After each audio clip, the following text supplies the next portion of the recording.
Assalamualaikum warahmatullahi wabarakatuh. Pada kesempatan kali ini saya akan menampilkan tentang keterampilan berbicara. Sebelum itu, perkenalkan nama saya Yusmelda Ayu dengan NIM 22016069, mata kuliah keterampilan berbicara, dosen pengampu Dr. Andes Ermawati Arif, MPD. Dari Fakultas Bahasa dan Seni, Universitas Negeri Padang, Prodi Pendidikan Bahasa dan Sastra Indonesia. Langsung saja kita masuk materi. Apa itu keterampilan berbicara? Berbicara adalah suatu kegiatan bahasa lisan yang dilakukan oleh setiap manusia untuk berinteraksi maupun berkomunikasi. Berbicara adalah kemampuan untuk mengungkapkan kata-kata maupun bunyi untuk mengekspresikan maupun mengungkapkan pikiran. Dalam keterampilan berbicara, ada istilah catur cara saji wicara. Pertama, keterampilan semantik. Keterampilan semantik adalah kemampuan untuk mempergunakan kata-kata dengan tepat dan penuh pengertian. Dua, keterampilan fonetik adalah kemampuan untuk membentuk unsur-unsur fonetik bahasa kita secara tepat. 3. Keterampilan vokal adalah kemampuan untuk menciptakan efek emosional yang diinginkan dengan suara kita. 4. Keterampilan sosial adalah kemampuan untuk berpartisipasi secara efektif dalam hubungan masyarakat. Apa saja jenis-jenis keterampilan berbicara? Pertama, bercerita. Bercerita adalah menutur suatu cerita secara lisan. Kebiasaan bercerita ini banyak ditemukan di berbagai daerah di Indonesia. Pada waktu dulu, kegiatan bercerita jauh lebih semarak dibandingkan masa sekarang.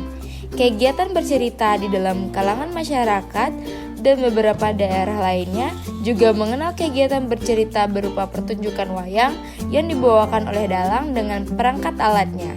Diskusi. Diskusi cukup dikenal terutama di kalangan kaum terdidik. Bagi kalangan kampus, diskusi sudah merupakan kegiatan yang dianggap lazim. Diskusi diartikan sebagai pertemuan ilmiah untuk bertukar pikiran mengenai suatu masalah. Diskusi kelompok biasanya ditandai dengan lebih terbatasnya jumlah peserta. Tingkat keformalan kurang menonjol. 3. Pidato atau ceramah. Pidato adalah sebuah kegiatan berbicara di depan umum atau berorasi untuk menyatakan pendapatnya atau memberikan gambaran tentang suatu hal. Sedangkan ceramah merupakan suatu kegiatan berbicara di depan umum dalam situasi tertentu untuk tujuan tertentu dan kepada pendengar tertentu. 4. Wawancara.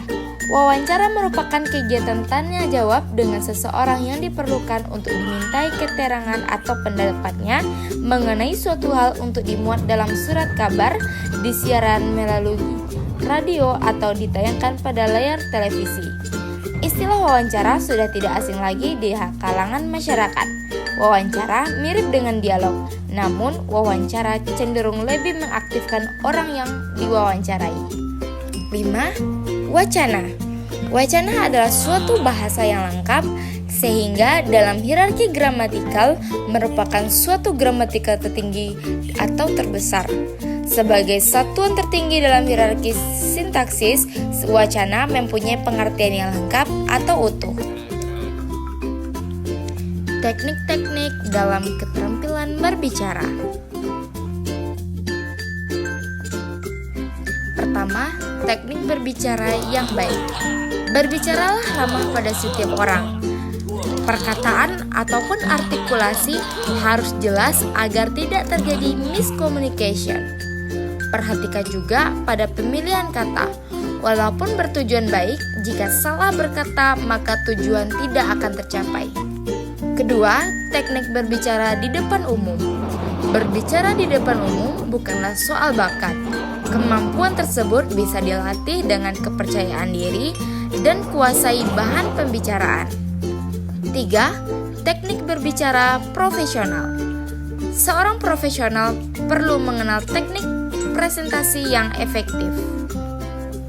Dan yang keempat, teknik membuka dan menutup pembicaraan. mengawali suatu pembicaraan, ada kalanya small talk, seperti mengungkapkan selamat pagi, siang, atau malam. Untuk memancing perhatikan pendengar, lemparkan jok tangan. Setelah itu baru ke topik utama. Akhiri pembicaraan dengan ilustrasi dan summary hasil pembicaraan di dalamnya. Maka jadilah pembicara yang baik. Terima kasih sudah tonton video ini. Sekian dari saya tutup dengan wassalamualaikum warahmatullahi wabarakatuh.